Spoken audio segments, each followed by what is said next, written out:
Hey guys, it's Ross going on the Space Coach today. We're going to check out Women of the Galaxy's spread about Captain Phasma, and it's one of the longest spreads. So here is the first image. That's a great one of her there with the stormtroopers lined up behind her. So let's see what it says.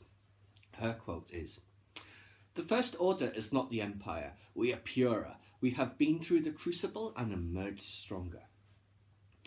Captain Phasma marches into the Star Wars galaxy with authority in a suit of dazzling chromium armour. As the first female villain in a leading role in a Star Wars movie, she commands attention and was a subject of intense speculation in the months leading up to The Force Awakens. A captain in the First Order, she's responsible for shaping the stormtroopers into model, malleable soldiers who will obey every order. Phasma may follow the commands of her superiors in the First Order, but make no mistake, everything she does for herself. The Phasma novel reveals the character's origins on the planet Parnassos. Born into a primitive clan in a world devastated by a nuclear reaction, Phasma arranges the deaths of her clan and even her own parents in order to ensure her own survival. Utterly ruthless, she proclaims herself the greatest warrior on the planet. As Resistance spy Vi Maradi tells a member of the First Order, no one will go as far as she will to survive. Phasma author Dalala Dawson describes the character as having zero doubts about exactly who she is and what she's willing to do, and there's something so seductive about that kind of confidence.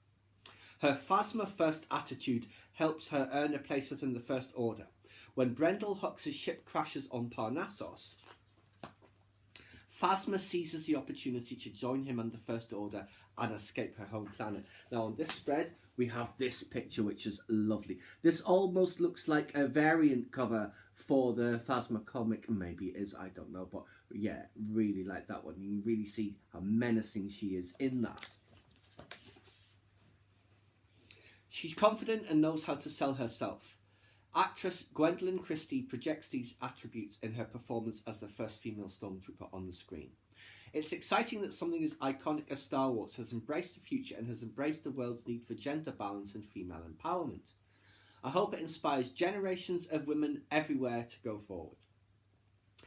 Phasma's chromium-coated armour gives her an air of mystery, something Phasma herself is well aware of. The material has been salvaged from a yacht once owned by Emperor Palpatine, that yacht that crashed on Parnassos, in fact. Behind the scenes that Brendel Hux was in. Behind the scenes, costume designer Michael Kaplan originally came up with a silver armour look for Kylo Ren. It didn't work for his character in the end, but after Lucasfilm president Kathleen Kennedy complimented the concept art, it became Phasma's. That armour, which they only had 5 days to make, inspired the captain's name. The design reminded the Force Awakens director J.J. Abrams of the 1979 horror film Phantasm. That's the ball with the two prongs that come out, if you're not familiar with it. The costume is absolutely sensational, says Christie. It is restrictive, but I think it gives us an insight into Captain Phasma. This is a woman who is wearing armour, but her femininity is still displayed. She doesn't try to hide it, it only empowers her further. The costume takes around 45 minutes to put on. It certainly makes me stand up straight. She also likes that Phasma doesn't remove her helmet. I thought it was a really interesting opportunity to play a female character where we formed an opinion of her based on her actions rather than the way she has been made flesh. We don't even see a glimpse of Phasma's face until The Last Jedi when she's fighting Finn, her former trooper FN-2187, who left the First Order to join the Resistance.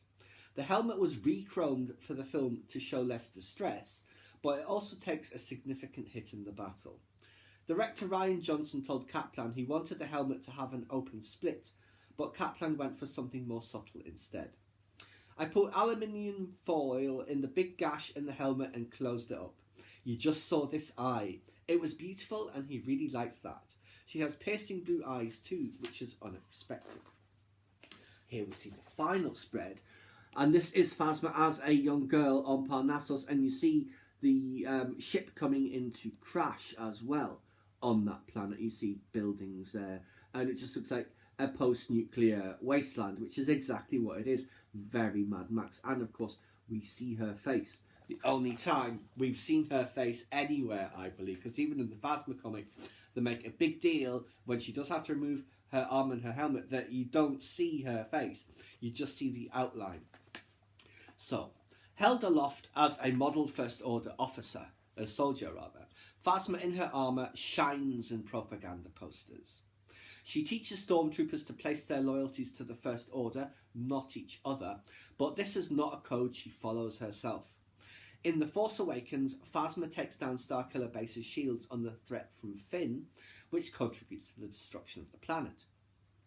But facing charges of treason, we see her in Marvel's Captain Phasma comic working the system and eliminating anyone who learns her secrets, a one-woman task force and murderous cleanup squad. Phasma tells a rival, "I fought for everything that I have, every bit of what I am." I wonder if that's Captain Cardinal. It could be. After Finn threatened her in The Force Awakens, fans couldn't wait to see Phasma face him again in The Last Jedi.